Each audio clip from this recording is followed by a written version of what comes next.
कहता है मेरे मन का स्वामी तू है, तूने मुझे माता के गर्भ में रचा है। प्रोफेटिक के अनुसार, आत्मिक निर्देश के अनुसार जो खुदा हमें दे रहा है, वो कह रहा है आज से तेरे मन का स्वामी मैं होऊंगा। हालेलुया। तो आज से आप अपने हृदय में छुटकारा पाओगे इस वचन से, यीशु मसीह के नाम में। शैतान ने जो आपके हृदय में बोया, वो आपको बोने से रोकता है, वो आपको प्रेयर करने से रोकता है, बाइबल पढ़ने से रोकता है। आप कहां से डिसीजन कहां लेते हो इन सब कुछ करने का? आप अपने हृदय में, अपने मन में, और वो यहीं पर अटैक करता है। इसीलिए कि सबसे अधिक अपने मन की रक्षा कर। एक होता है सुरक्षित रखना, एक होता है तेरे मन की अगुवाई मैं करूंगा। तो आज खुदा कह रहा है कि तेरे मन की अगुवाई, तेरे मन का स्वामी आज से मैं होऊंगा। जब आप इस वचन को सुनेंगे, आप देखेंगे आपके हृदय पर, आपके मन पर खुदा का कब्जा होता जाएगा यीशु मसीह के नाम में। हालेलुया। क्योंकि वो आपके मन का स्वामी, और जब आपके हृदय को अगुवाई खुदा करना शुरू करता है, आपके हृदय से जीवन के जल की नदियां बहनी निकलनी शुरू हो जाती है। सब बोले आमीन। तो इसके लिए आपको क्या करना है? अगर आपके मन का स्वामी प्रभु हो जाए, आपके हृदय को चलाने वाला प्रभु हो जाए। हृदय को चलाना मतलब आप प्रेयर कर रहे हैं, प्रभु आपके हृदय को अगुवाई करेगा। आप बाइबल पढ़ रहे हैं, प्रभु आपके हृदय को, उस बाइबल के वेदों को ग्रहण करने में अगुवाई करेगा। आप किसी को वचन सुनाना चाहते हैं, प्रभु आपके मन को अगुवाई करेगा। आप कोई डिसीजन लेना चाहते हैं, वो आपके मन की अगुवाई करेगा फैसला लेने के लिए, मुझे क्या करना क्या नहीं। आप आशीष में बढ़ना चाहते हैं, अपनी तरक्की चाहते हो अपने बिजनेस जॉब में, वो आपके हृदय की अगुवाई करेगा। आप सेवकाई में ग्रोथ चाहते हो, वो आपके हृदय में अगुवाई करेगा। सेवकाई में ये फैसला ले, ये फैसला ले, ये डिसीजन ले, ये सिस्टम अनाउंस कर, ऐसा कर। तो समझ पा रहे हैं आप, जब वो आपके हृदय में डालना शुरू करता है प्लानिंग्स, अगुवाई, तब आप बढ़ते हो। हालेलुया। और जब शैतान आपके हृदय में चुराना शुरू करता है, डालना शुरू करता है, तब आप डाउन होते हो। तो अगर आप चाहते कि आपके मन का स्वामी प्रभु हो, जो आप हृदय के बारे में शिक्षा पा रहे हैं, तो मत्ती 14:23 को पढ़ेंगे, जिससे आपको डिसीजन लेना है। उसमें 22 से भी पढ़ दूंगा। तब उसने तुरंत अपने चेलों को नाव पर चढ़ने के लिए विवश किया कि वह उससे पहले पार चले जाएं, तब वह लोगों को विदा करे। यीशु ने यहां पर एक डिसीजन लिया, एक फैसला लिया। क्या किया? चेलों को विवश किया कि तुम नाव पर जाके पहले पार चले जाओ। तब तक पहले कहते चेलों को कहते तुम चले जाओ नाव के पार। अब उसने सोचा लोग विदा किए जाएं। तो 23 में लिखा क्या है? वह लोगों को विदा करके प्रार्थना करने को अलग पहाड़ पर चला गया, और सांझ को वह अकेला था। उसने पहले चेलों को विदा किया, फिर लोगों को विदा किया, और विदा करके उसने लिखा वह प्रार्थना करने को अलग पहाड़ पर, आप भी विदा हो गया। एक स्थान में गए प्रभु यीशु मसीह, प्रार्थना करने के लिए अलग चले गए पहाड़ पर। जैसे बाइबल में कहा, जब तू प्रार्थना करे पहले अलग टाइम में जा, मतलब अपना द्वार बंद कर, कुंडी लगा, एकांत में प्रार्थना कर, गुप्त में प्रार्थना कर, क्योंकि खुदा जो तुझे गुप्त में देख रहा है, मतलब तेरा फोकस कहीं और ना लगे, फोकस खींचा ना जाए इधर उधर। परमेश्वर कब आपके मन को अगुवाई करने ना शुरू करेंगे? आपके हृदय को अगुवाई करना, क्योंकि आपका हृदय ही चुनाव करता है। एक व्यक्ति कम आशीषित है, ज्यादा, एक ब्लेस्ड है, नहीं, एक घटियों के लिए रो रहा है, एक हर चीज उसके सामने आ रही, वो उसे ले पा रहा है, उसे खरीद पा रहा है। तो कौन? आपका मन, आपका हृदय चुनाव करता है कि आपके लिए कैसा होगा परमेश्वर। तो अगर आप चाहते हैं आपके मन का स्वामी परमेश्वर हो, तो यीशु अलग गया है, सांझ को वह अकेला था। तो आपको आज से जो फैसला लेना है, आपको अलग जाना है प्रार्थना में, आपको अकेले में जाना है। तब जब आप खुदा को अपना अकेला समय देंगे, तब खुदा आपके हृदय को अगुवाई करना शुरू करेगा। आपके मन का स्वामी शैतान नहीं होगा, तुम खुद नहीं होगे, तुम्हारे मन का स्वामी प्रभु यीशु मसीह होंगे, पवित्र आत्मा होगा, और आपकी लाइफ सेम नहीं रहेगी यीशु मसीह के नाम में। आसान हो जाता है सब कुछ जब पवित्र आत्मा आपकी अगुवाई करना शुरू करता है। तो आज जो मैं आपको टॉपिक देने वाला हूं, उस टॉपिक को केवल आप सुनेंगे नहीं, उसकी ग्रेस हासिल करोगे, क्योंकि खुदा ने ये प्रोफेटिक वर्ड दिया कि मैं तेरे मन पर कब्जा करना चाहता हूं, तू इसे पूरा कर, तू डिसीजन ले, जैसे मैंने लिया था। लोगों को विदा किया, चेलों को विदा किया, और मैं अलग प्रार्थना में गया। कहते तुम भी ये डिसीजन ले, ये खुदा की आवाज है, तो मैं भी तेरे मन को अगुवाई करना चाहता हूं, तेरे मन का स्वामी बन के। तो आपके लिए क्या जरूरी है? आज से जो आप आरंभ करेंगे वो क्या? कि आप रोज 2 घंटे अलग होके लगातार वाली प्रार्थना करेंगे। आपका एक लक्ष्य होगा कि मुझे रोज 2 घंटे प्रार्थना करनी है। और वो प्रार्थना कैसी होगी? वो लगातार की 2 घंटे की प्रार्थना होगी। मतलब उस 2 घंटे में आप उठोगे नहीं, ये कुछ अलग शिक्षा, आज मैं एक नई वेद की शिक्षा आपको देने जा रहा हूं। क्योंकि प्रॉब्लम क्या है, कई वक्त लोग केवल 15 मिनट की प्रार्थना कर पाते हैं क्योंकि उन्हें पता नहीं आगे क्या प्रार्थना करें। कोई लोग आधा घंटा प्रार्थना कर पाते हैं, क्यों? क्योंकि उन्हें उससे आगे प्रार्थना नहीं करनी आती। कई लोग अभिलाषा के कारण प्रार्थना नहीं कर पाते, कई लोग बिजी हैं इसलिए प्रार्थना नहीं कर पाते, कई लोग शैतान के द्वारा रोके जाते हैं इसलिए प्रार्थना नहीं कर पाते, और कई वक्त वो लोग केवल आधे या 1 घंटे की प्रार्थना करते हैं। जब तक खुदा ने मन का स्वामी बनना होता है तब तक उनकी प्रार्थना खत्म हो जाती है। पहले प्रार्थना में आप अपने मुंह को चलाते हैं, आप अपनी निर्बलताओं में प्रार्थना में जाते हैं, पर धीरे धीरे जब आप लगातार बैठे रहते हैं, 2 घंटे आपने ठाना है, 2 घंटे से पहले उठना नहीं है। तो आज मैं आपको वो प्रार्थना नहीं सिखा रहा हूं जो कि आपको दिन में 5 घंटे बिताने, आधा घंटा सुबह बिता लो, आधा घंटा दोपहर को बिता लो, आधा घंटा रात को थोड़ा सा बाइबल पढ़ लो, आपको बस 2.5 घंटे पूरे करने, चाहे बाइबल पढ़ो, चाहे प्रेयर करो, चाहे ये करो, ये वो नहीं है। ये आज के समय जो खुदा चाहता है कि वो आपके मन का स्वामी होकर आपको चलाए, तो उसके लिए आपको लगातार 2 घंटे प्रार्थना में बैठना है। ये नहीं कि उसमें आपने बाइबल पढ़ ली या आपने कुछ और कर लिया, नो, लगातार आपको एकांत में जाके। तो अगर आपने ये शुरू कर लिया और इससे कुछ दिन तक लगातार आगे ले गए तो आप अद्भुत छुटकारे को, अद्भुत आशीष को, मसा को, पवित्र आत्मा की सामर्थ को, पवित्र आत्मा की अगुवाई को, टच को, भरपूरी को अपनी लाइफ में देखने वाले यीशु मसीह के नाम में। सबसे पहले 2 घंटे प्रार्थना कैसे करें?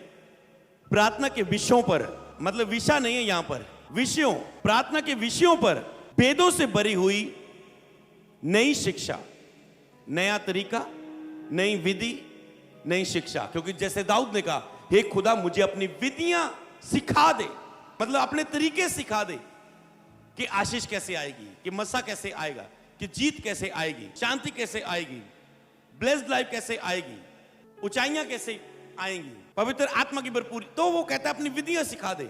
तो ये नई शिक्षा जिसके विषय में आप सीखेंगे। सबसे पहले मैं आपको कुछ पॉइंट लिखाता हूं जिसको आपको लगातार एक बार लिखना है, फिर उसमें एक एक करके उसके विषय में वचनों के द्वारा सीखेंगे।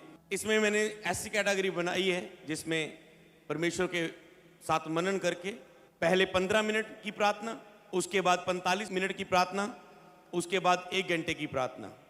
तो पहले 15 मिनट की, तो जब आप, मगर अगर आपको ऐसे बोला जाए कि 2 घंटे की प्रार्थना करो, रोज करो, और आपको सीखे ना, आपके हृदय में कुछ वचन ना जाए, तो आप उसे नहीं कर पाएंगे।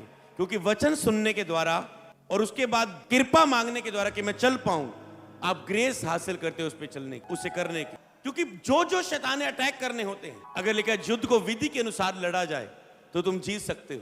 तो आज तुम एक प्रार्थना करने की विधि को देखोगे, एक तरीके को देखोगे, एक शिक्षा को प्राप्त करोगे, एक वेदों को प्राप्त करोगे, जिससे तुझे पता है कि मुझे ये करना, और आपका प्रार्थना वाला जीवन आसान हो जाएगा। जिस तरह आपने एक समय शिक्षा पाई थी कि 2.5 घंटे प्रार्थना कैसे करें, और बहुत लोगों ने पूरे भारत भर में उस शिक्षा को पाया और लोगों ने आशीष पाई और लोग परमेश्वर के द्वारा ब्लेस हुए, बहुत सारे सेवक ब्लेस हुए। तो इसी तरह मुझे पता है आप इसमें ब्लेस होंगे ही होंगे। हालेलुया। तो सबसे पहले आप नोट करेंगे पहले 15 मिनट में क्या करना है। उसमें 3 कैटेगरी आएगी जिसमें आप काम करोगे।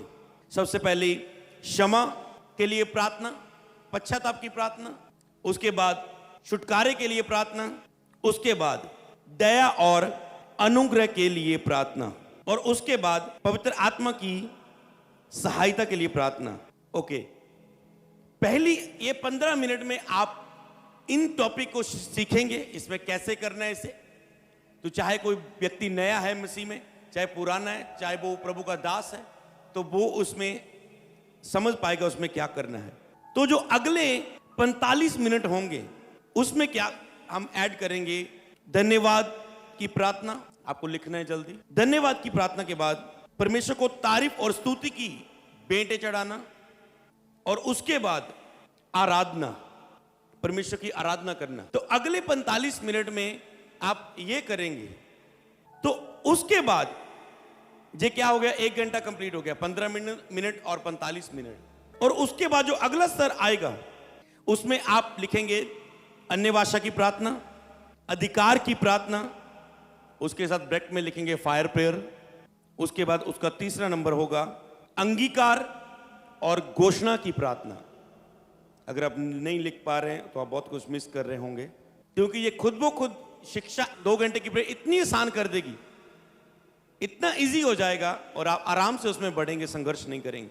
तो ये 30 मिनट का तीसरा सेशन होगा, जिसमें आप 30 मिनट इसमें कार्य करेंगे। और उसके बाद आएगा चौथा सेशन, हालेलुया, जो उसमें आप लिखेंगे नंबर 1 परमेश्वर की इच्छा के अनुसार प्रार्थना, नंबर 2 विनती की प्रार्थनाएं, उसमें आप ब्रैकेट में लिख सकते हैं अपने विषय और हृदय की बातें। और उसके बाद उसका अगला पॉइंट आएगा, उसका इसी का तीसरा नंबर, तो उपस्थिति के लिए प्रार्थना, उसे ब्रैकेट में लिख सकते हैं आत्मा से भरना। तो ये हुआ चौथा चरण, ये भी 30 मिनट का होगा। तो आपने कितना नोट किया? पहले 15 मिनट, फिर उसके बाद 45 मिनट, फिर उसके बाद 30 मिनट, फिर लास्ट में 30 मिनट। अब आपको हर स्तर में पता है मुझे क्या करना है, हर एक को पहले रखना, किसको बाद में रखना, इसके विषय में एक शिक्षा है, वचन कैसे सिखाते हैं, और उसको अभी आपको समझना है। ओके, तो सबसे पहला पॉइंट, और उसके लिए हम वचन को प्राप्त करेंगे। तो सबसे पहले आपको करना है प्रार्थना में जाके पश्चाताप की प्रार्थना, कि जब आप सीधा पहले जाएं, आपको पता है आपका मन क्या करके आया है, किस पर दोष लगा के आया, किसकी बात का बुरा मान के आया, किससे नाराज होके आया, पूरा दिन भर आपका मन क्या दोषी पा रहा है। इसमें पवित्र आत्मा ने नहीं प्रकट करना, हे प्रभु मुझे जांच परख, मुझ में को बैठी चाल तो नहीं। आप खुद जांचे जा रहे हैं, आपका मन गवाही दे रहा है तुम किस पाप में हो। तूने गुस्सा किया, तूने नफरत की, तूने जलन की किसी पर, तूने किसी को बुरा बोला, तो या तूने गलत देखा, नशा किया, तुझे सब पता है तुझे क्या किया। तो सबसे पहले जब तुम प्रार्थना में जाओ, सीधा जाके, पता है मुझे जाना है, बस खुदा मुझ पे दया करेगा, सीधा जाके घुटने टेक दो और अपने दिल की बात खुल के कहो, खुदा मैं इस विषय में पछताता हूं, मैं अपनी गलती मानता हूं। हालेलुया। ओके, अब इस बात को हम वचन के अनुसार देखेंगे।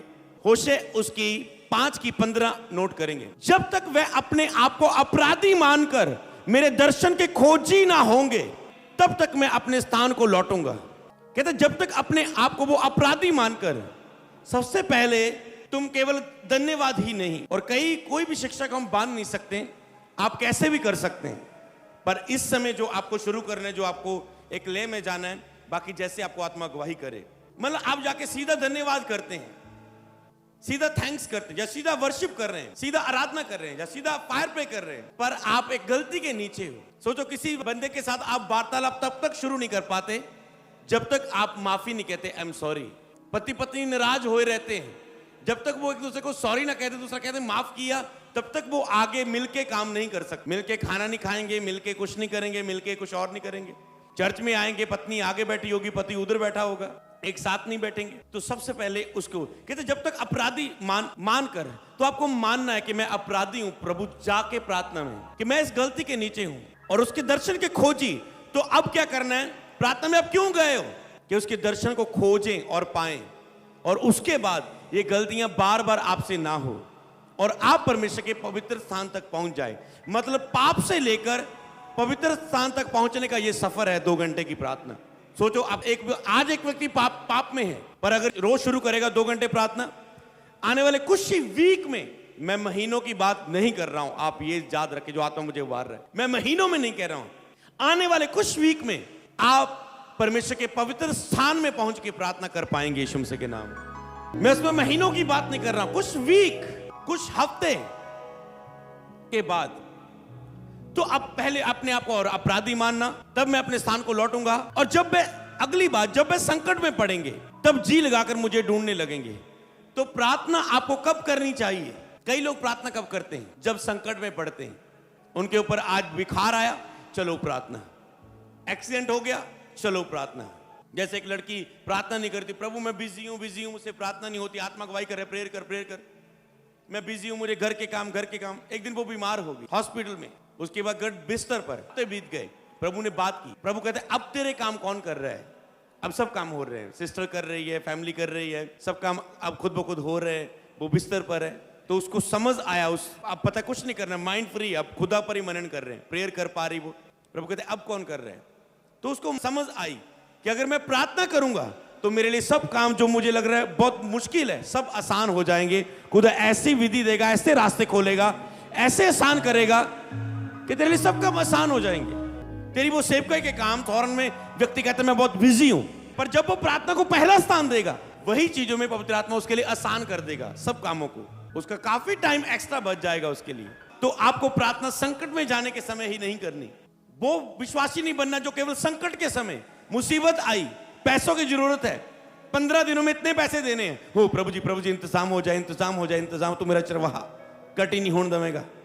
सीरा दे बच्चे भुखे रह सकते, मैं भुखा नहीं रहूंगा प्रभु। ओके, आप केवल घटी के समय गए, मुसीबत के समय गए, किसी ने कोई केस कर दिया, इल्जाम लगा दिया, बुरा कुछ हो गया, बैड न्यूज आई, रिपोर्ट में कुछ आ गया, आप तब चर्च भागते हो, आप प्रेयर करते हो। ऐसे कभी मत बनो।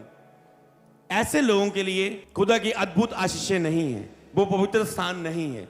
अपने आप को पापी मानो और परमेश्वर के दर्शन के खोजी बन जाओ कि मुझे परमेश्वर की जरूरत। तब कहता है उन पर मैं दया करूंगा। जब मुझे जी लगाकर ढूंढेंगे, जब वे संकट में पड़ेंगे, तो संकट में ही जाके हमेशा आपको प्रार्थना नहीं करनी। आपको इसलिए प्रार्थना करनी कि आप परमेश्वर से प्यार करते हैं। प्रार्थना की शुरुआत इसी से होती है कि आप परमेश्वर के बेटे हैं और आप अपने पिता से सच्चा लव करते हैं, प्यार करते हैं। तो आपको लिखना है इस बात को, आपको प्रार्थना इसलिए करनी है कि आप परमेश्वर से प्यार करते हैं। लोग आराधना क्यों करते हैं? खुदा से कुछ पाना चाहते हैं। रोजे क्यों रखते हैं? मेरा काम बन जाए। बाइबल क्यों पढ़ते हैं? मुझे पढ़ने से आशीष मिल जाए, मुझे शांति मिल जाए, मुझे डर ना लगे। तुम आत्मिक क्रियाओं को अगर सही वे से नहीं कर रहे तो तुम कोई फायदा नहीं ले पाओगे। तो आज से तुम ये सभी आत्मिक क्रियाएं किस लिए करोगे? कि मैं खुदा से प्यार करता हूं, उसके दर्शन का खोजी हूं, इसलिए मैं प्रेयर में जा रहा हूं। तो कोई भी छुटकारे के लिए प्रेयर में नहीं जाए। मुझे शैतान से छुटकारा चाहिए, मैं प्रेयर में बढ़ना चाहती हूं, पासी मुझे प्रेयर करना, मैं चंगाई लेना चाहता हूं, इसलिए प्रेयर करो कि आप खुदा के खोजी हो, आप उसके प्यार करते हो, और जिससे आप प्यार करते हो उससे आप ज्यादा समय बिताने की कोशिश करते हो। हमेशा आप चाहते हैं हमेशा मैं उसके साथ ज्यादा समय बिताऊं। तो प्रार्थना की शुरुआत इसी से होती है। हालेलुया। तो पहले आपको पश्चाताप में जाना है। कौन पश्चाताप करता है? जो खुदा से प्यार करता है। वो पश्चाताप के लिए नहीं जाएगा जिसको खुदा की जरूरत नहीं। वो कहता है मैं पाप में हूं, ठीक हूं, मैं अपने पाप में, मैं अपनी ऐश में ठीक हूं, मुझे कोई जरूरत नहीं है। मैं नशा कर रहा हूं, मैं नशा छोड़ना नहीं चाहता। मैं लड़की के साथ गलत रिलेशनशिप, नहीं, मैं ये छोड़ना नहीं चाहता। मैं बेईमानी से पैसा कमाता हूं, नहीं, मैं ये छोड़ना नहीं चाहता। क्योंकि वो खुदा से प्यार नहीं, संसार से और संसार की वस्तुओं से प्यार करता है। पर जिसको खुदा से प्यार है उसे पता है खुदा के बिना मैं कुछ भी नहीं हूं, मैं उसका प्यार करता हूं। वो पश्चाताप के लिए खुदा के पास जाएगा। खुदा, चाहे मेरे पास बहुत कुछ है पर तू नहीं है, इसलिए मुझे माफ कर, क्योंकि मुझे तू चाहिए।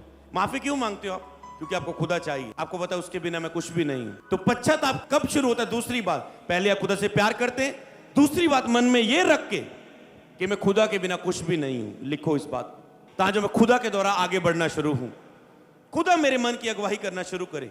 होशे 6:3 में लिखा है, तो आओ हम ज्ञान ढूंढें, वरन परमेश्वर का ज्ञान प्राप्त करने के लिए यत्न भी करें। तो कहते हैं आओ हम ज्ञान ढूंढें। क्षमा के बाद आपको ऐसा ज्ञान चाहिए, परमेश्वर का ज्ञान प्राप्त करने के लिए यत्न करें। क्यों ज्ञान प्राप्त कर रहे हो? आशीष लेने के लिए?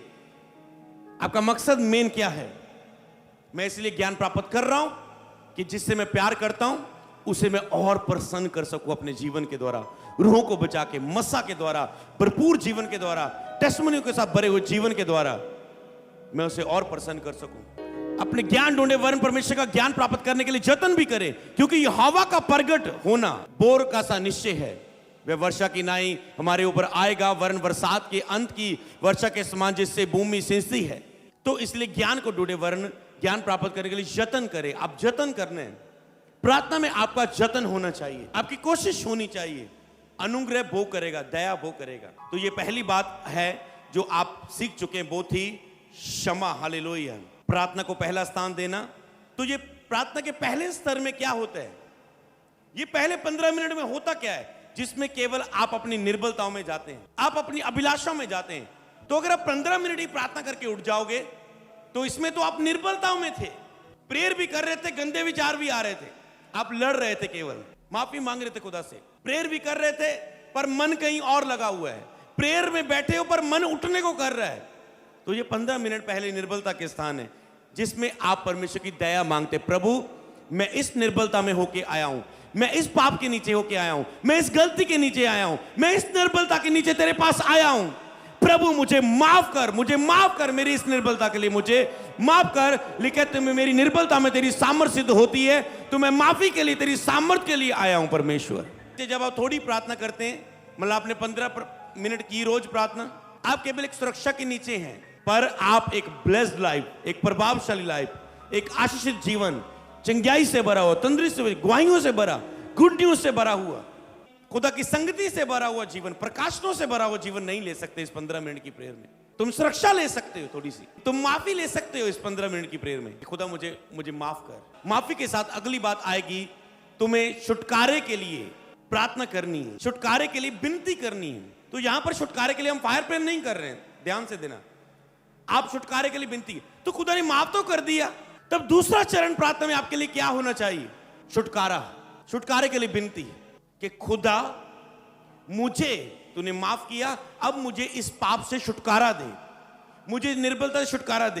हे खुदा, मैं तुझसे विनती करता हूं, मुझे इस कमजोरी से, मुझे इस गलती से, इस गुस्से से, इस क्रोध से, इस नशे से, इस व्यभिचार से, जिस गलती से मैं आया हूं परमेश्वर, मुझे छुटकारा दे परमेश्वर। ओके, अब इस बात को हम छुटकारे के लिए विनती वचन के साथ पढ़ेंगे। भजन संहिता उसका 50 अध्याय उसकी 15 आयत क्या लिखा है? और संकट के दिन मुझे पुकार और मैं तुझे छुड़ाऊंगा और तू मेरी महिमा करने पाएगा। सब बोले आमीन। अब 3 बातों को ध्यान से सुने। संकट के दिन मुझे पुकार, सबसे पहले प्रार्थना में आप संकट में हो, आप पाप के संकट में हो, पश्चाताप नहीं मांगे, माफी नहीं मांगे, शैतान वो पाप आपको मार देगा, दुखी कर देगा, अटैक करेगा। उसके बाद अगर आप माफी पाके पंखों के नीचे प्रभु के नहीं जाएंगे, वो पाप बढ़ता जाएगा, प्रभु से अब दूर होते जाएंगे, और वो इतना बढ़ता बढ़ता बढ़ता इतना बढ़ जाएगा, तुम बहुत खड्डे में, बड़े खड्डे में गिर जाओगे। फिर वहां से आना बहुत मुश्किल हो जाता है कई लोगों का।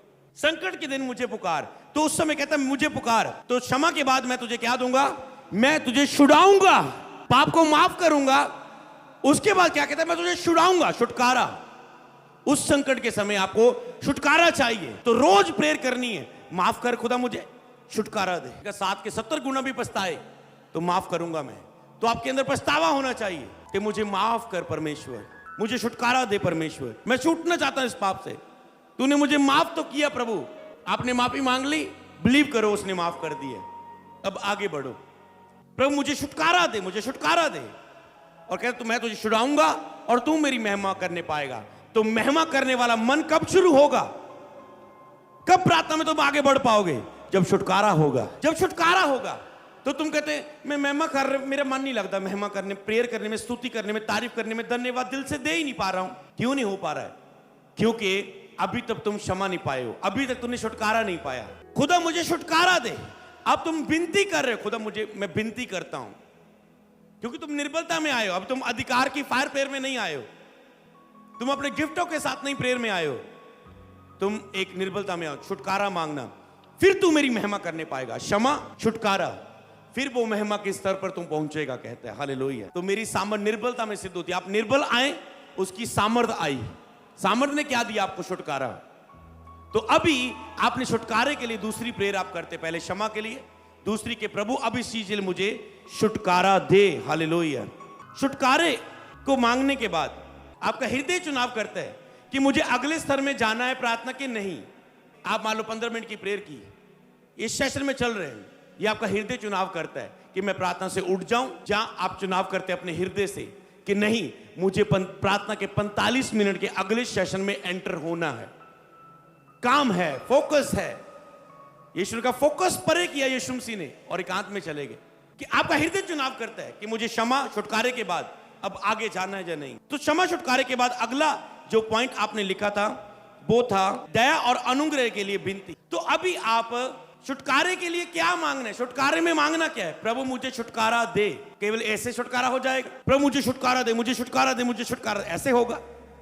नो। प्रभु मुझे छुटकारा दे, मुझ पर दया करे, मुझे ये ग्रेस दे खुदावन कि मैं इससे छूट जाऊं, मुझ पर अनुग्रह कर। एक होती दया, एक आती आपके ऊपर ग्रेस। दया होती है, मान लो कोई आया, कोई पापी है, कोई निर्बल है, कोई दुखी है, कोई बीमार है, तो परमेश्वर ने, कोई कोढ़ी है, कोई बीमार है, कोई पाप से, तो खुदा उस पर क्या करता है? दया। पर जब उस पर कोई चीज ठहर जाती है, आशीष, ब्लेसिंग, उन्नति, मसा, अभिषेक, वरदान, तो वो क्या? खुदा ने अनुग्रह किया है, कृपा की है आपके ऊपर, वो ग्रेस आपकी लाइफ में आ चुकी है। तो दया कर प्रभु मुझ पे। तो अपने दया के लिए खुदा के आगे प्रार्थना करनी है, सहायता मांगनी है। और आपको पता है शैतान ये 15 मिनट की प्रार्थना पता क्यों नहीं करने देता? इसमें ही लोग क्यों नहीं बैठ पाते? वो इसलिए क्योंकि उसको पता है अगर ये प्रार्थना में बैठ गए, सबसे पहले ये जो पाप गलती करवाई है ये माफी मांग लेंगे, खुदा का स्वभाव सदा माफ करने वाला है, वो माफ करेगा और मेरा काम खत्म। दूसरी बात, मैंने ये पाप का बंधन इसमें बांधना चाहता हूं, ये यही अब एक गलती की है, अब ये गुस्सा करता रहे, अब ये नशा करता रहे, अब ये लड़कियों को देखता रहे, अब ये बार बार हाथ से गलत काम करता रहे, हाथ से ये चीजें करता रहे, वो अब ये बार बार करे। पर तू कहता है प्रभु मुझे छुटकारा दे, मैं इसमें और नहीं घिरना चाहता हूं, मुझे यही से छुटकारा दे खुदा, माफ कर, और मैं इसमें आगे नहीं बढ़ना चाहता, मुझे छुटकारा दे, दया कर, कृपा कर। शैतान को पता ये होगा वहां पर, शैतान को पता है वो तुझे क्षमा कर देगा। वो कहता है संकट के समय मुझे पुकार, मैं छुटकारा दूंगा। वो पुकारने का इंतजार करता है खुदा, बिना पुकारे आपको ये नहीं देगा। बैठे बैठे नहीं होता छुटकारा, क्षमा। कई लोगों की जीरो प्रेयर है और वो आपको पाप के नीचे, श्रापों के नीचे, लड़ाइयों के, झगड़ों में, पूरी प्रेशर के साथ, राइट, हालातों और परिस्थितियों से गिरे हुए लोग। क्यों? क्योंकि वो 15 मिनट की स्टेप नहीं ले पाते, 15 मिनट की ये प्रार्थना नहीं कर पाते। पर ये अगर कर ले, खुदा ने माफ भी करेगा, छुटकारा भी देगा और अपनी दया भी करेगा। दया मतलब आप पर दया हो चुकी है, अब आज के बाद तुम कभी इस पाप में नहीं गिरोगे यीशु के नाम में, हालेलुया। अब तुझ पे दया हो चुकी है, जैसे खुदा ने कहा ए अदरंगी तुम माफ किया गया, दोबारा फिर से पाप ना करना। अब तुझ पे दया होगी है, ए बेचारन औरत, अब मैंने तुझे माफ कर दिया, दोबारा फिर पाप ना करना। ये दया हो चुकी, तुझ पे ग्रेस आ चुकी। अब उसके बंधन टूट गए। ऐसा नहीं कि उस वो बेचार में पकड़ी गई, यीशु ने उसे कहा ओके का जमीन पर वो पत्थर मारे जिसने कोई पाप नहीं किया, ओके पाप को माफ, मैं तेरे पाप को माफ करता हूं, ओके बेचारन औरत का पाप तो माफ हो गया। तो क्या वो जाके फिर बेविचार करेगी?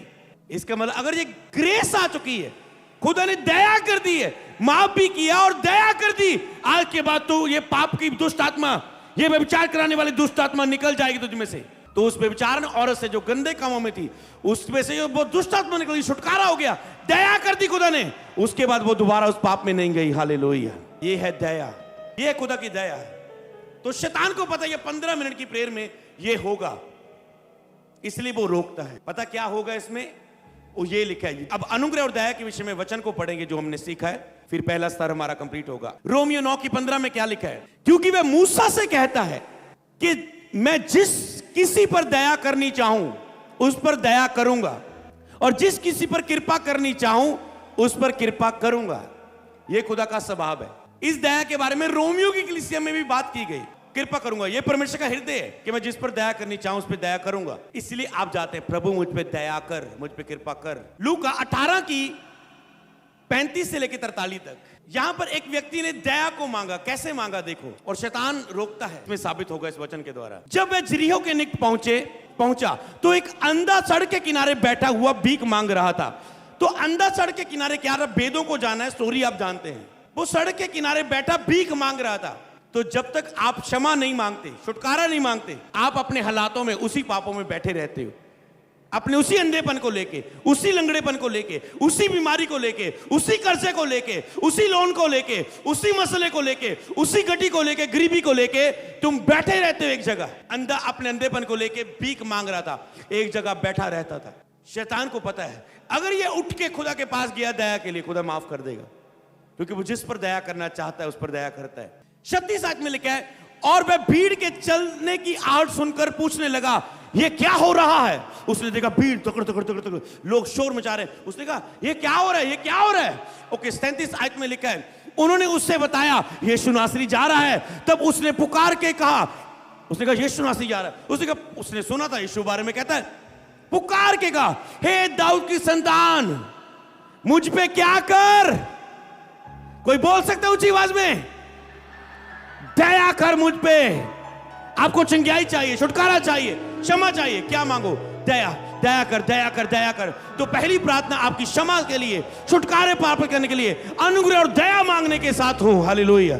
ओके, 39 आयत में क्या हुआ? जो आगे जाते थे उन्होंने उसे डांटने लगे, चुप रह, परंतु वह और भी चिल्लाने लगा। शैतान ऐसे ही आपको चुप कराना चाहता है। अरे चुप हो, प्रेयर में चुप हो, चल तेरा काम, चल तेरा ये बिजनेस, चल तेरा वो काम, तेरा वो काम, तेरे कपड़े धोने पड़े, तेरा पोछा लगाना पड़ा, तेरे पड़ोसी आने पड़े, तुझे उसकी कॉल कर, उसकी चिंता कर, उसकी चिंता कर। वो कहेगा कॉल नहीं की, तुझी मम्मी की याद आ रही, तुझी बापू की याद आ रही, तुझे इसकी याद आ रही, चल उसे कॉल लगा। ऐसे आपको शुरू करेगा। उसे पता है ये चुप रहे तो ठीक है, पर वो अंदर चुप नहीं रहा। उसने कहा दया कर। लोगों ने रोका, मतलब शैतान आपको रोकना चाहता है, पर वो और भी चिल्लाने लगा, मुझ पे दया कर दाऊद की संतान, मुझ पर दया कर। क्या करने लगा वो? और पुकारने लगा।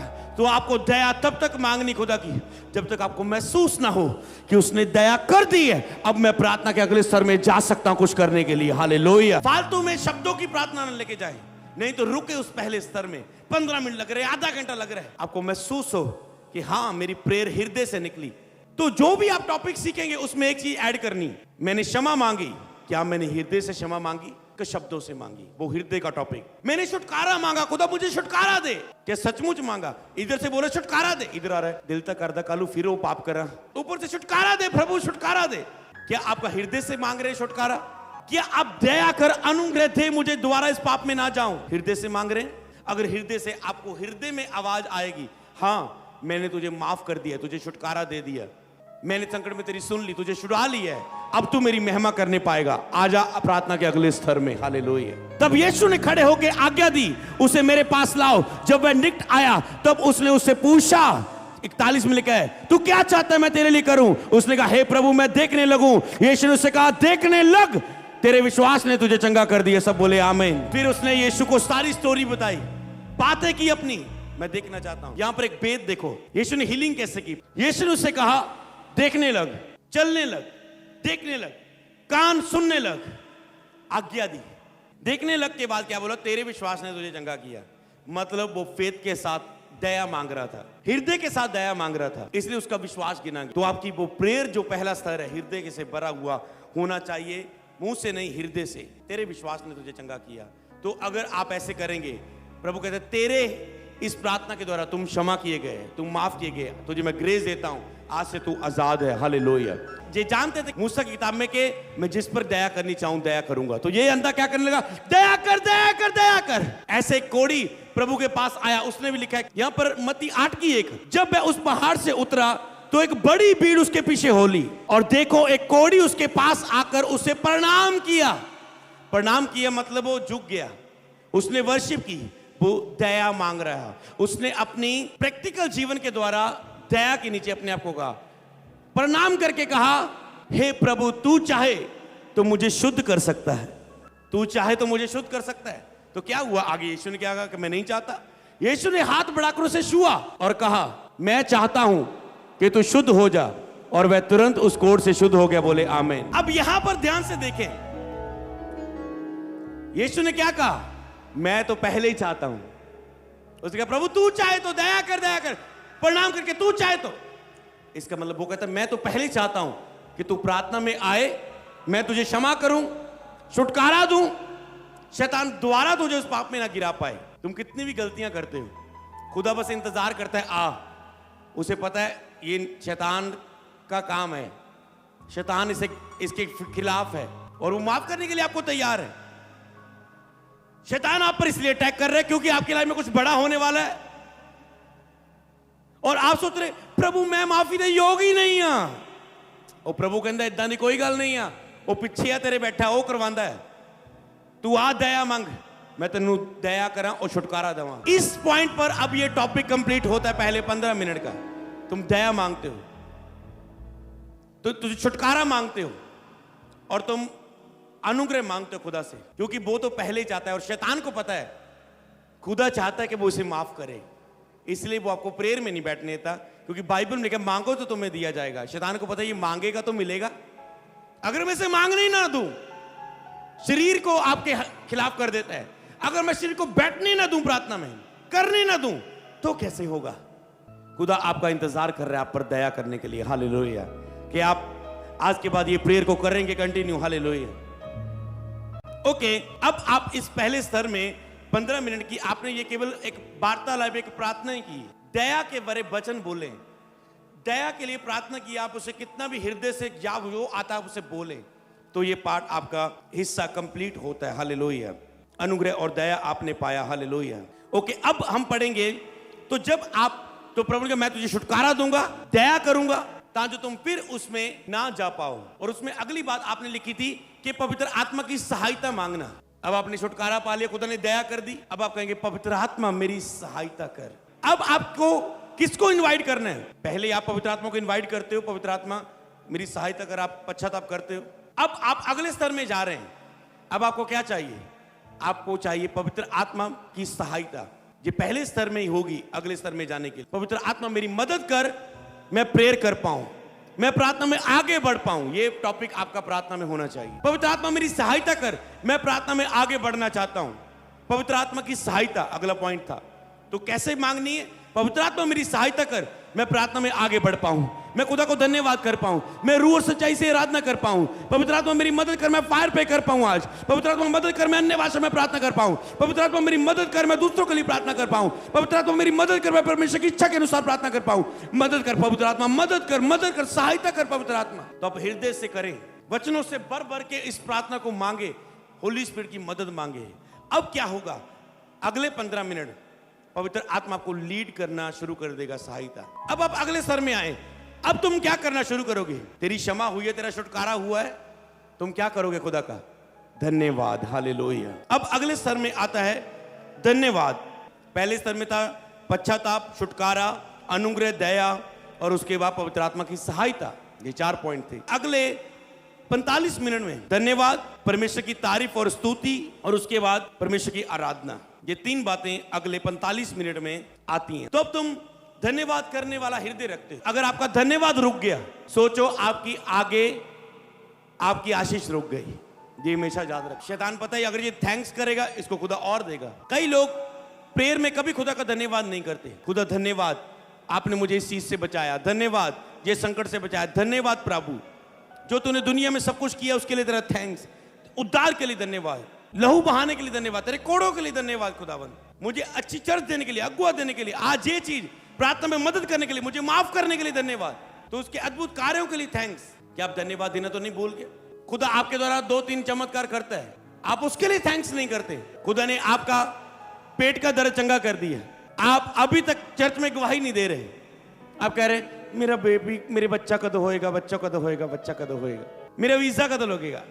खुदा ने जो किया है तुम उसके लिए थैंक्स नहीं कर रहे हो, टाइम निकाल के प्रेयर नहीं कर रहे, तुम आगे की लिस्ट रख रहे हो, खुदा मुझे दे, रुका रहता है तब तक सब कुछ। और जब तुम थैंक्स करते हो, इसके उल्ट क्या है? जब तुम धन्यवाद को बढ़ाते हो, तेरी आशीषें बढ़ती हैं यीशु मसीह के नाम में, हालेलुया। धन्यवाद के विषय में बाइबल में साफ साफ लिखा है, उसने कहा धन्यवाद को बढ़ाओ। तो धन्यवाद एक बढ़ाने वाली क्रिया है। तुम कितना थैंक्स कर सकते हो खुदा का अपनी प्रेयर में। भजन संहिता 140 की 13, निस्संदेह धर्मी तेरे नाम का धन्यवाद करने पाएंगे, सीधे लोग तेरे सन्मुख वास करेंगे। कोई समझ पा रहा है यहाँ पर? कहते धर्मी लोग तेरा धन्यवाद करने पाएंगे। इसलिए तुझे धन्यवाद से पहले वो पश्चाताप, वो माफी, वो छुटकारे से पार होके जाना है। तेरा धन्यवाद ग्रहण नहीं किया जा रहा है क्योंकि तुम अभी पश्चाताप नहीं किया। तो नहीं, तो भेद को समझो। जब अगले स्टेप में हम जा रहे हैं, धर्मी तेरे नाम का धन्यवाद करने पाएंगे और सीधे लोग तेरे सन्मुख वास करेंगे। कौन प्रभु के पवित्र स्थान में, कौन प्रभु के में वास करेंगे? पंखों के नीचे, उस संगति के नीचे के प्रभु आपके हृदय की अगुवाई करे। जो सीधे लोग हैं, कभी मनन करना सीधे शब्द का क्या अर्थ है बाइबल में? सीधे लोग वास करेंगे, शुद्ध मन, सीधे लोग।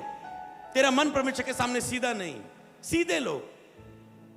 खरा और सीधा था, अय्यूब के बारे में लिखा गया कि वो कैसा था। तो सीधे लोग परमेश्वर के सामने वास करने पाएंगे। जिन्होंने मन में बहुत कुछ भरा हुआ वो नहीं, जो सीधे हैं बस परमेश्वर के सामने। फोकस है पूरा 2 घंटे आपको सीधे बढ़ना है प्रार्थना में, और आप उसमें वास करेंगे परमेश्वर में और वो आप में।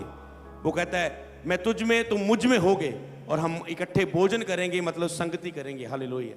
पहला थिस्सलुनीके 5 की 16 से 18, सदा आनंदित रहो, निरंतर प्रार्थना में लगे रहो। यहां पर लिखे निरंतर प्रार्थना में लगे रहो। तो हम क्या कह रहे हैं? 2 घंटे निरंतर लगना है आपको, आनंदित रहो। अब आपकी लाइफ में आनंद आ गया है क्योंकि आपको उसने माफ कर दिया है। अब वो कहता है निरंतर प्रार्थना में लगे रहो। जितना अधिक तुम उसकी हुजूरी में बैठोगे, उतना अधिक उपस्थिति तेरे जीवन में आएगी। तो हर बात में क्या लिखा है? धन्यवाद करो, क्योंकि तुम्हारे लिए मसीह यीशु में यही इच्छा है। तो इसलिए आपको धन्यवाद करना है प्रार्थना में, लेकिन हर बात के लिए धन्यवाद करो। तुम्हारे लिए परमेश्वर की यही इच्छा है। कई बार तुम्हारी प्रार्थना कैसे होती? ओ प्रभु मेरे साथ ये हो गया, मेरे साथ वो हो गया, ऐसा नहीं होना चाहिए था, ऐसा क्यों हो गया? बाइबल क्या कहती? हर बात के लिए धन्यवाद करो। क्यों? क्योंकि तुम अनुग्रह प्राप्त हो। तेरी लाइफ में बुरा बैड न्यूज तेरी लाइफ का हिस्सा ही नहीं है। वो दिख रहा हो सकता है पर वो तेरे लिए नहीं। आप कहेंगे धन्यवाद प्रभु, ये बात भलाई ही को पैदा करेगी यीशु के नाम में। हालेलुया। दाऊद कहता तेरा धन्यवाद दुख के लिए कि मैं तेरी विधियों को सीख पाया। थैंक्स हर बात के लिए, लेकिन हर बात में धन्यवाद करो क्योंकि परमेश्वर की यही इच्छा है। तो प्रभु की ये इच्छा है कि आप उससे प्यार करते हो। उसकी ये इच्छा है, जिस प्रेमी के पास तुम प्रार्थना कर रहे हो उस प्रेमी के मन में ये इच्छा है। जैसे जो पत्नी अपने पति से प्यार करती, पति एक अच्छा सूट लेके आता है, उसको पता है उसे सूट पसंद है, ऐसा सूट पसंद है, उसे ऐसी साड़ी पसंद है। तो परमेश्वर को क्या पसंद है कि आप उसका धन्यवाद करते जाएं। जो वो तेरी लाइफ में देता जा रहा है उसका थैंक्स को बढ़ाएं, धन्यवाद करें अपनी प्रेयर में। हालेलुया। तो पहला पॉइंट था इस 45 मिनट में धन्यवाद। दूसरा परमेश्वर की तारीफ और स्तुति। तो तारीफ और स्तुति क्या है? जैसे आप परमेश्वर की तारीफ करते किसी बात के लिए, वो उसके काम तारीफ के योग्य हैं। लाल समुद्र को 2 भाग करना, प्रभु तू महान है, तेरी तारीफ हो। मुर्दों को जिलाना, तेरी तारीफ। लंगड़ों को चलाना, मुर्दों को जिलाना, अंधों को दिखाना, 5 रोटी 2 मछली से 5000 को खिलाना, तेरी तारीफ हो। तू महान है, तेरी तारीफ हो, तेरी तारीफ हो। जैसे भजन गाते हम, तेरी तारीफ हो, तेरी तारीफ हो, तेरी तारीफ। उसकी तारीफ करनी, उसकी प्रशंसा करनी, उसकी वड्याई करनी, उसकी स्तुति करनी। तो स्तुति आप करते हो जय जयकार करते। जब आप जीत के वापस आते हो, आपको पता है मुझे खुदा ने क्षमा कर दी है, खुदा ने क्रूस पर जान दी है, मैं जीता हुआ हूं। आप जय जयकार के साथ फिर उसकी स्तुति करते हैं। जब आप विजय में जीते हैं, हालेलुया, तो आप स्तुति उसकी करते हैं, प्रशंसा करते हैं, उसकी वड्याई करते हैं। तो क्या लिखा है वचन संहिता में? या की स्तुति करो, ईश्वर के पवित्र स्थान में उसकी स्तुति करो। तो स्तुति आपको पवित्र स्थान तक लेके जाती है। उसकी सामर्थ्य से भरे हुए आकाश मंडल में उसकी स्तुति करो। उसके पराक्रम के कामों के कारण उसकी स्तुति करो। तो क्यों स्तुति करनी? उसके पराक्रम के काम के कारण। कैसे बड़ा आकाश बिना पिलर के खड़ा, खुदा तेरी स्तुति हो, तेरी स्तुति हो। एक मेरे पास छोटी बुक थी, उसमें लिखा था हजारों स्तुति की बेटे। 1000 स्तुति के शब्द है खुदा के लिए बोलने के लिए। तेरे लहू के लिए स्तुति, तेरे लहू की स्तुति, तेरे बलिदान के लिए स्तुति। तू महान है इसलिए तेरी स्तुति हो, तू अनुग्रहकारी इसलिए तेरी स्तुति हो, तू बचाने वाला परमेश्वर इसलिए तेरी स्तुति हो, तू करुणा करने वाला परमेश्वर इसलिए स्तुति हो, तू क्षमा करने वाला परमेश्वर इसलिए तेरी स्तुति हो, तूने लाल समुद्र को 2 भाग कर दिया इस बात के कारण तेरी स्तुति हो, तेरी स्तुति हो, तेरी स्तुति हो। एक एक शब्द को बोल के तेरी स्तुति हो, तेरी स्तुति हो। तो उसमें हजारों हैं, तुम कितना बोल सकते हो? शब्दों से स्तुति करो और भजनों से स्तुति करो और प्रशंसा के भजन गाओ, जिसमें आप नाचते हैं, झूमते, जय जयकार करते हैं, उछलते, खुदा पे आनंद मनाते हैं और उसकी जय जयकार करते हैं। यह स्तुति का शब्द हिस्सा। उसके बाद आता है आराधना का। तो लिखा है उसकी अत्यंत बड़ाई के अनुसार उसकी स्तुति करो, उसकी बड़ाई करते हुए। अब नरसिंगा फूंकते उसकी स्तुति करो, सुरंगी बीना बजाते हुए उसकी स्तुति करो, जैसे हम चर्च में करते हैं। आपके पास ढोलकी है, ढोलकी ले लो, तालियां हैं, तालियां बजाओ, इकट्ठे होके स्तुति करो। अकेले हो तो अकेले ऐसे स्तुति के भजन गाओ, नाचो, झूमो, स्तुति करो, उसकी जय जयकार करो, अपने शब्दों से प्रशंसा करो उसके लिए। चल के, फिर के, घुटने टेक के, बैठ के, डब बजाते हुए, नाचते हुए उसकी स्तुति करो। तो कई लोग नाचने के खिलाफ बोलते हैं, नाच नाच के आराधना कर दे लोग। उसने कहा नाचते हुए, झूमते हुए, डब बजाते उसकी स्तुति करो, मतलब खुदा के लिए प्रशंसा, नाच नाच के उसकी प्रशंसा करो, तारीफ करो उसकी। अपना जीत का, अपनी मृत्यु जय का जश्न मनाओ, अपने उद्धार का जश्न मनाते हुए स्तुति करो कि मैं उद्धार पाया हूं, मेरे पाप माफ कर दिए गए, मुझे क्षमा कर दिया गया, मैं छुटकारा पा चुका हूं, मैं खुदा की स्तुति करता हूं, धन्यवाद करता हूं, मैं जीत चुका हूं, शैतान हारा हुआ है। ऊंचे शब्द वाली जांज बजाते उसकी स्तुति करो, आनंद के महाशब्द वाली जांज बजाते हुए उसकी स्तुति करो आनंद के साथ। जितने प्राणी हैं वे सब यहोवा की स्तुति करें। मत्ती 15 की 7 से 9 तक। स्तुति करने के बाद आपको तारीफ करते, तारीफ की बेटे, स्तुति की बेटे बोलते हो, तू महान है, तू अनुग्रहकारी, तू दयालु है, स्तुति करते हुए अब उसकी आराधना में जाना है। कहते हे कपटियों, यहोवा ने तुम्हारे विषय में यह भविष्यवाणी ठीक की है, ये लोग होठों से तो मेरा आदर करते हैं पर इनके मन मुझसे दूर हैं। सबसे पहले जब आप आराधना में जा रहे हैं आप ध्यान दें, कहते हैं ये होठों से तो मेरा आदर करते हैं पर इनके मन दूर है। आपको देखना है क्या मेरी आराधना हृदय से, क्या मेरी क्षमा, दया मांगना, धन्यवाद देना, क्या हृदय से धन्यवाद दे रहा हूं, ऊपर से धन्यवाद, धन्यवाद, धन्यवाद, धन्यवाद प्रभु जी, दिल लगे हुए हो? क्या हृदय से बोल रहे हो किसी बात के लिए थैंक्स? क्या स्तुति दिल से बोल रहे हो?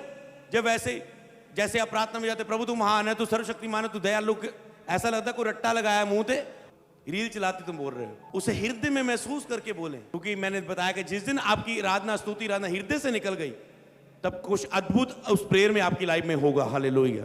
वो बिना अद्भुत के प्रेयर नहीं तुम खत्म करोगे यीशु नाम में। ये चिन्ह ये होता है, क्योंकि जब जब हृदय से मेरे अंदर से आराधना निकली, खुदा ने इस सेवकाई में कुछ बड़ा किया। ये लोग होठों से मेरा आदर करते हैं, इनके मन मुझसे दूर रहते हैं। ये व्यर्थ मेरी उपासना करते हैं, क्योंकि मनुष्यों की विधियों को धर्म प्रदेश करके सिखाते हैं।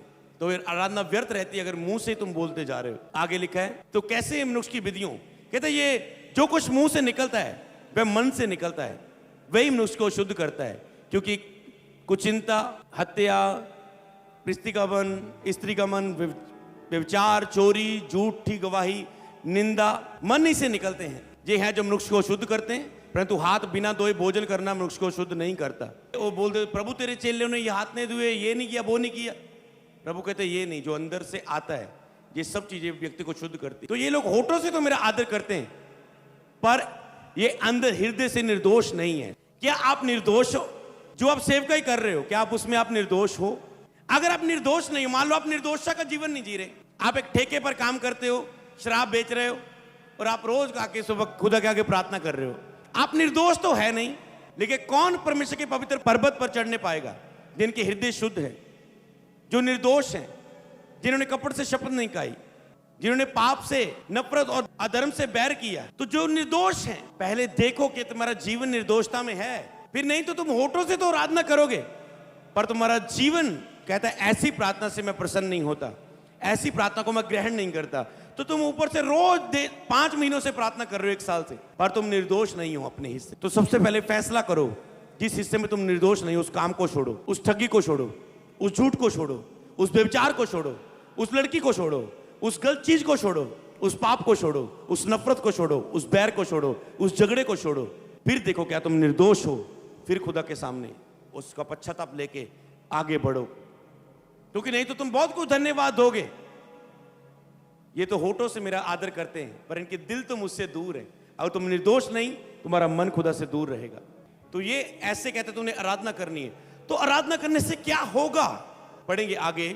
इस कारण हम इस राज्य को पाकर जो हिलने का नहीं, उस अनुग्रह को हाथ से ना जाने दें, जिसके द्वारा हम भक्ति वह सहित परमेश्वर की ऐसी आराधना करें जिससे वह प्रसन्न होता है। तो जब आराधना करें भक्ति और भय के साथ, निर्दोषता के साथ, ऐसी आराधना करें जिससे तेरा प्रेमी, तेरा परमेश्वर तुझसे प्रसन्न होता है। तो आराधना आपकी हमेशा हृदय से निकले। उसे हृदय देख के, क्या ये मेरे हृदय पर है, धीरे धीरे आप खो जाएंगे। ऐसे आपको लगे मैं मुंह में गा रहा हूं, आपको घंटी बजनी चाहिए, ओ ये हृदय से नहीं है, तो धन्यवाद प्रभु, फिर से आओ यहां पर। तो ऐसी आराधना करो जिससे खुदा प्रसन्न होता है। चेक करते रहो, क्या ये मेरी आराधना हृदय से जा रही है, ये मेरा धन्यवाद हृदय से जा रहा है, ये स्तुति और तारीफ हृदय से जा रही है। जब वैसे तुम उसमें करते जा रहे हो, ऐसी आराधना करो जिससे खुदा प्रसन्न होता है, क्योंकि हमारा परमेश्वर भस्म करने वाली आग है। तो जब आप आराधना करते हैं फिर आग उतरती है, ऐसी आराधना करते हैं जिससे खुदा प्रसन्न होता है। फिर हमारा परमेश्वर भस्म करने वाली आग है, उसे बोलते हैं फायर प्रेयर, भस्म करने वाली आग। तबाह करने, शैतान ने जो काम आपकी लाइफ में किया उसे तबाह करने वाली फायर प्रेयर, उसे नाश करने वाली फायर प्रेयर। तो आराधना के बाद आता है ये फायर प्रेयर का हिस्सा। तो अब आप ये 45 मिनट आपने क्या किया, 15 मिनट क्षमा, छुटकारा, अनुग्रह, दया, आत्मा की सहायता, आप प्रवेश कर गए धन्यवाद में, परमेश्वर की स्तुति और तारीफ में, और ऐसी आराधना जिससे वो प्रसन्न होता है। और अब जिसमें तो प्रसन्न हो, तो क्या आया, वो परमेश्वर भस्म करने वाली आग है। हर एक वचन का एंड आपको अगले वचन में लेके जा रहा है, अगले स्तर में लेके जा रहा है जो मैंने आपको दिए। इससे आप जान सकते हैं कि परमेश्वर की आत्मा के द्वारा ये आपको बताया जा रहा है। हालेलुया, भस्म करने वाली आग है। तो जब हम आग की बात करें तो ये 3 कैटेगरी की प्रेयर आप इकट्ठी करेंगे। इसमें क्या आया देखो, जब आग की बात आई, आराधना के बाद अन्य भाषा की प्रार्थना, दूसरा आपने लिखा था अधिकार की प्रार्थना, फायर प्रेयर, तीसरा अंगीकार और घोषणा। इस अगले 30 मिनट में आप पहले 15 मिनट की प्रार्थना, फिर 45 मिनट की प्रार्थना सीख चुके हैं। अब लास्ट रह गया अगले 30 मिनट और 30 मिनट की 2 कैटेगरी, 2 स्तर, 2 चरण। इसमें है आराधना के बाद आप जा रहे हैं अन्य भाषा की प्रेयर, अधिकार की प्रार्थना, फायर प्रेयर, अंगीकार और घोषणा। अब कैसे जाएंगे? आपने आराधना की, अब आपको पता है मैंने 45 मिनट आराधना स्तुति धन्यवाद में बिताए। अब आपको जाना है खुदा की पूरी उपस्थिति प्रशंसा करते हुए आप बढ़ रहे हैं। अब आपकी जो अन्य भाषा की प्रेयर निकलेगी ना, क्योंकि आराधना पर वो प्रसन्न है, वो मौजूद है। तुम क्षमा पा चुके हो, धन्यवाद कर चुके हो, स्तुति कर चुके हो, नाच नाच के अब स्लो होके शांत होके आराधना कर रहे हो। स्वीकार कर लो आराधना यीशु प्रभु मेरे प्यारे। अब आप आराधना दे रहे हैं, है ना, स्वीकार करने को बोल रहे हैं, उसे आराधना में कुछ बोल रहे हैं परमेश्वर के लिए। शांत हो गया, अब आप नाच रहे, झूम रहे और अब आप शांत हो रहे, प्रेजेंस से भर चुका है वो। अब जब आप गैर जवान की प्रेयर करने वाले हो, वो अन्य भाषा की प्रार्थना केवल वो रट्टे वाली प्रार्थना नहीं होगी, वो वही प्रार्थना नहीं होगी जो तुम करते रहते हो। तुम्हें खुद पता चलेगा, ये मैं अपनी ओर से नहीं बोल रहा हूं, परमेश्वर की आत्मा से उबारे जाकर अन्य भाषा बोल रहा हूं। हालेलुया। ये 1 घंटा प्रवेश करके अन्य भाषा में पहुंचने वाले हो, जैसे आत्मा उबार रहा है। बस तुम्हें लगातार इससे लेकर निरंतर प्रार्थना में लगे रहो। तुम्हें 1-2 लाइन नहीं बोलनी बस, और ये सोच के बोलनी है जब मैं गैर जवान में प्रे कर रहा हूं, इस प्रार्थना में लिखना है आपको, जब मैं गैर जवान में प्रे कर रहा हूं, आपके मन में अंगीकार करने अन्य भाषा के प्रे में मेरी आत्मिक उन्नति हो रही है। जब मैं गैर जवान में प्रार्थना कर रहा हूं, मैं परमेश्वर से बातें कर रहा हूं। जब मैं गैर जवान में प्रार्थना कर रहा हूं, मैं परमेश्वर की इच्छा के अनुसार प्रार्थना कर रहा हूं। जब मैं गैर जवान में प्रार्थना कर रहा हूं, मैं परफेक्टिक में प्रवेश कर रहा हूं। जब मैं गैर जवान में प्रार्थना कर रहा हूं, मेरी आत्मा परमेश्वर की आत्मा की आवाजों को ग्रहण कर रही है। जब मैं गैर जवान में प्रार्थना कर रहा हूं, शत्रु शैतान कंफ्यूज हो रहा है। जब मैं गैर जवान में प्रार्थना कर रहा हूं, तो मेरी आत्मिक उन्नति हो रही है। अब इतना कुछ आप बोल रहे हैं, आप वैसे ही गैर जवान नहीं बोल रहे हैं, आपके हृदय में ये चलना चाहिए। जब मैं गैर जवान में प्रेयर कर रहा हूं, तो ये हो रहा है। आज लोग बस एक प्रेयर कर रहे हैं, प्रेयर में बस शुरू, उनको लगता है बस एक क्रिया है। ओके, धन्यवाद, तेरी बारी, चलो प्रेयर की, चलो अन्य भाषा के साथ शुरू। तुम क्यों बोल रहे हो अन्य भाषा? क्या हो रहा है उसके विषय में? तुझे हृदय में मनन होना चाहिए। अब तुम हृदय से अन्य भाषा भर भर के बस मुंह यूज कर रहे हो, पर काम पवित्र आत्मा कर रहा है। और हृदय में प्रार्थना करते हो, तो अन्य भाषा की प्रार्थना करते हो, तो उन्हें क्या प्राप्त करना? पवित्र आत्मा वो बातों को जाहिर करेगा, कहां फायर प्रेयर करनी है, कहां शत्रु काम कर रहा है, कैसी प्रेयर करनी है, अब तुझे आगे किन किन टॉपिक के लिए प्रेयर करनी है, प्रभु की क्या इच्छा है, किसके तुम प्रार्थना कर, इसके लिए कहां क्या होने वाला दुनिया में, उसके लिए प्रार्थना कर। भविष्यवाणी, प्रोफेसी, आत्मा की आवाज, शत्रु की क्या योजना है, कोई लोग तेरे लिए क्या षड्यंत्र रच रहे हैं, कौन व्यक्ति तेरे लिए सही नहीं है, उसे लाइफ से निकाल दे। अन्य भाषा की प्रेयर करते हुए तुझे प्रकट होगा। और अन्य भाषा की प्रेयर करते हुए कि प्रभु की इच्छा पूरी, मेरी आत्मिक उन्नति हो रही, बस मैं बोल रहा हूं, बस ये सारे काम हो रहे हैं, और आपको खुद महसूस हो रहा है कि मैं बढ़ रहा हूं, कि मेरी आत्मा ट्यून हो चुकी है आगे के लिए। और उसके बाद अधिकार की प्रार्थना, जिसे लिखा है हमारा परमेश्वर भस्म करने वाली आग है। फिर वो फायर प्रेयर, जिसमें शैतान की योजनाएं नाश हो, भस्म हो, प्लानिंग नाश हो। फिर करो फायर प्रेयर, अधिकार की प्रार्थना, डांटो उन चीजों को। तो कोई पहली प्रार्थना में आप विनतियां कर रहे थे, खुदा मुझ पे दया कर, कृपा कर, छुड़ा मुझे, सहायता कर। अब वो साथ है आराधना में, अब आप फायर रिलीज करें, बस आग दें, अधिकार से बोलें, ये चीज मेरी लाइफ से जा, ये शैतान की योजना नाश हो, शैतान के काम नाश हो, ये बीमारी जाए, ये पाप जाए, ये अंधकार की शक्ति जाए। ये हिस्सा टच करो जो अन्य भाषा में आ रहा है, उन विषयों को। हालेलुया। तो ये अन्य भाषा की प्रेयर हुई। अधिकार की प्रार्थना, जिसमें आप विनती नहीं करेंगे प्रभु दे दे दे दे दे दे, जिसमें आप ऐसे प्रेयर करेंगे कि मैं खुदा की संतान हूं। तो संतान तो आप हैं, पर आपका मन पहले की प्रेयर में दोषी पाता था, आप शरीर में थे, उस प्रेयर को आप पार करके इस लेवल पर आ चुके हैं 1 घंटे में। अब आपको पता है मैं संतान हूं, तो मुझे संतान की तरह बोलना है। मान लो बेटा छोटा है, तो आपको उसका फादर साथ है, तो वो कैसे खड़ा होता है, कैसे लड़ता है, मेरा डैडी नाला। जब नहीं होता, वो उसे पता है अपने दोस्तों से मार खाता है वो। एक दिन मैं इधर गया, और ये हमारे पास एक कुत्ता यहाँ पर चर्च में रहता है, इधर कुत्ते आ रहे थे, कितने बड़े, ये उनको भौंक रहा है, क्योंकि इसका राज चल रहा है यहाँ पर, जो उसको बोल रहा हो मैं, क्योंकि मैं उसके साथ खड़ा हूँ, वो ऐसे ही जा रहा है, वो मैं इधर अपने रूम में बढ़ गया, अंदर इधर से यहाँ होके वापस आ गया। उसे पता है मालक गया। समझ पा रहे हैं? जैसे ही आप खुदा से साथ रिलेशन तोड़ते हैं, आप ऐसे रहते हैं। जब आप पाप करते हैं, आप ऐसे हो जाते हैं जो। तो इसीलिए आपको अब फायर के साथ प्रेयर करनी, क्योंकि खुदा आपके साथ है। गर्ज गर्ज के बोलो, अधिकार से बोलो, बीमारियों को डांटो, हालातों को डांटो, परिस्थितियों को डांटो, क्योंकि 1 घंटे की प्रेयर में खुदा तेरे साथ है, और जो तुम बोलते जाओगे वो होता जाएगा। उसके बाद क्या, इसमें ये सारी पावर वाली चीजें हम एक कैटेगरी में ऐड कर रहे हैं आधे घंटे में। इसके बाद करो घोषणाएं, मैं चुना हुआ पंच हूं, मैं राजपदारी, जाजकों का समाज, मैं पवित्र परजा हूं, मैं जेतू हूं, मैं पूछ नहीं मैं सिर हूं, मैं दास नहीं मैं बेटा हूं। घोषणा करें, मैं उसके कोड़े खाने से चंगा हो चुका हूं, उसके लहू बहाने से मेरे पाप धुल चुके हैं। यीशु के सुसमाचार सुनने से मैं अमीर हो चुका हूं, मैं ब्लेस्ड हो चुका हूं। यीशु की गवाही भविष्यवाणी की गवाही है। घोषणा करें छुटकारे की, मुझे शत्रु की पूरी सामर्थ पर अधिकार दिया गया। लिखे आत्मा से परिपूर्ण होते जाओ। घोषणा करो, चंगाई की घोषणा करो, आशीष की घोषणा करो, आशीष के वचनों की, कार्य के वचनों की घोषणा करो, आत्मा से भरने के वचनों की घोषणा करो। अपने ऊपर बोलो, मैं ये हूं, मैं मसीह में ये हूं, मैं मसीह में ये हूं, मैं मसीह में ये हूं। तो घोषणा करनी है और अंगीकार करने हैं अपने ऊपर। इसे आपको कंटिन्यू करना है अपने ऊपर उस प्रेयर में। हर क्या बोल सकते हैं आप, जैसे आप अपने ऊपर शब्द बोले, मैं ब्लेस्ड हूं, मैं सुपर ब्लेस्ड हूं, मैं चंगा हूं, मैं छुटकारा प्राप्त हूं, मैं आजाद हूं। तो आपको ऐसे घोषणा करनी है अपने ऊपर। तो जैसे आप बोलते हैं, जैसे हम दुष्ट आत्मा के ऊपर बोलते हैं, शैतान तू जा चुका है, शैतान तू हार चुका है, शैतान यीशु के नाम में तू निकल। घोषणा करनी, वचनों की घोषणा करनी, डिक्लेयर करनी। तो शैतान कमजोर होता है और उस व्यक्ति को छोड़ के निकल जाता है, क्योंकि उस व्यक्ति के ऊपर घोषणा की। शैतान बोलता है मैं इसे मार दूंगा, हम उस व्यक्ति पर घोषणा करते हैं नहीं, ये शरीर पवित्र आत्मा का मंदिर है, इसमें परमेश्वर का आत्मा वास करता है।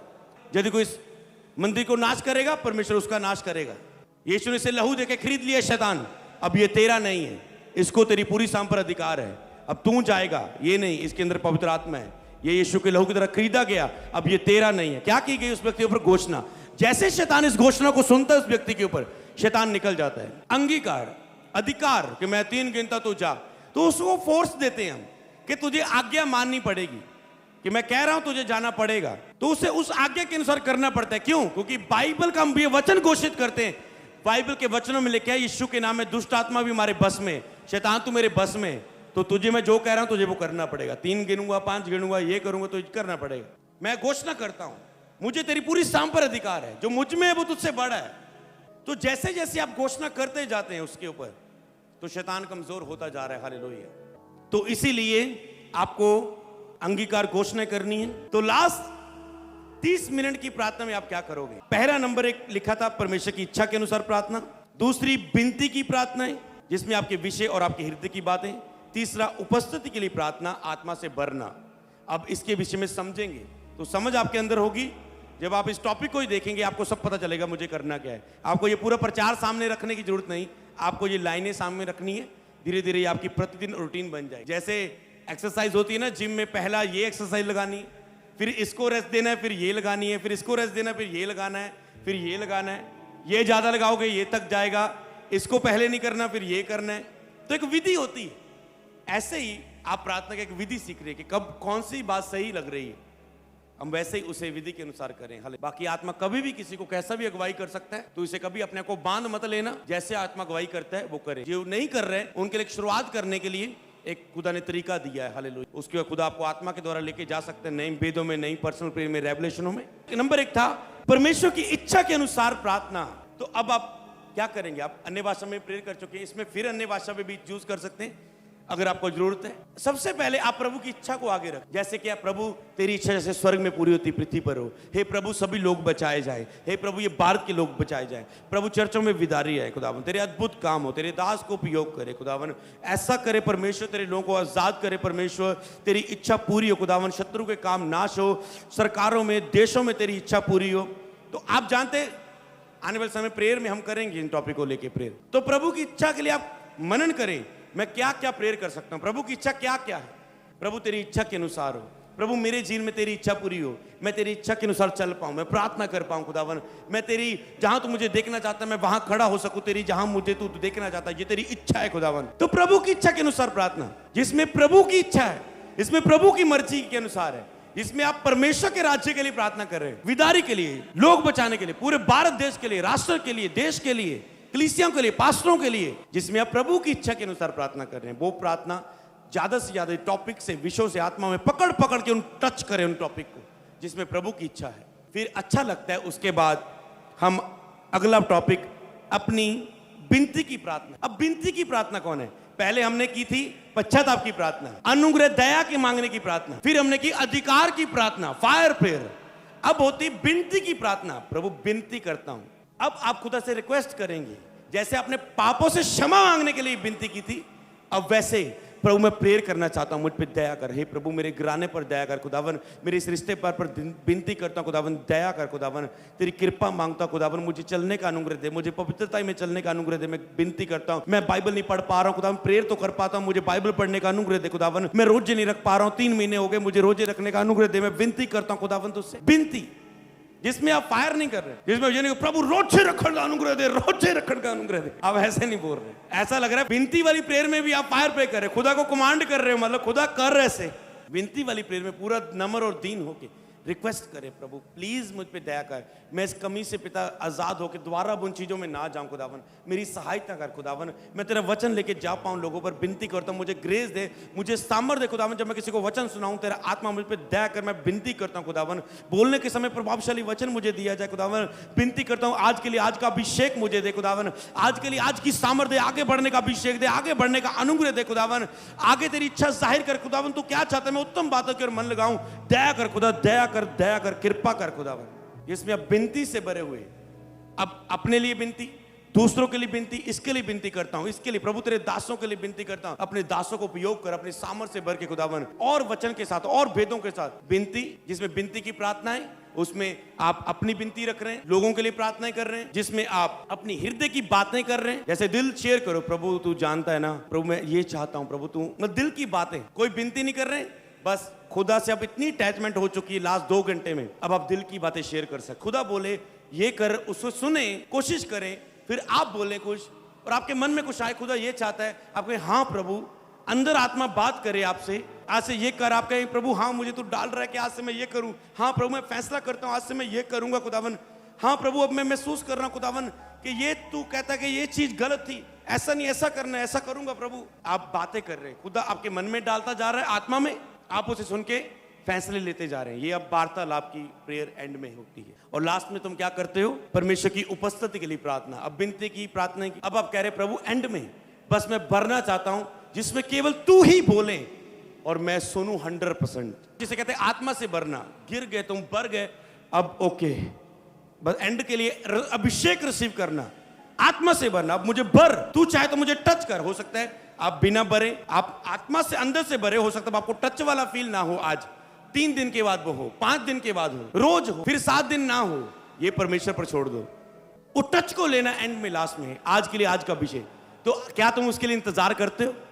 कई लोगों पर टाइम ही नहीं होता, वो खड़े हो, प्रभु आ, शू, बात कर, शांत, कहां 2 घंटे पार करोगे तो ही तो इसमें पहुंचोगे। तो प्रार्थना में बहुत कुछ है जो खुदा ने रखा हुआ, एक बार पहुंच के देखना है। तो आज से 2 घंटे प्रार्थना हम सब शुरू करेंगे, डेली प्रेयर शुरू करेंगे।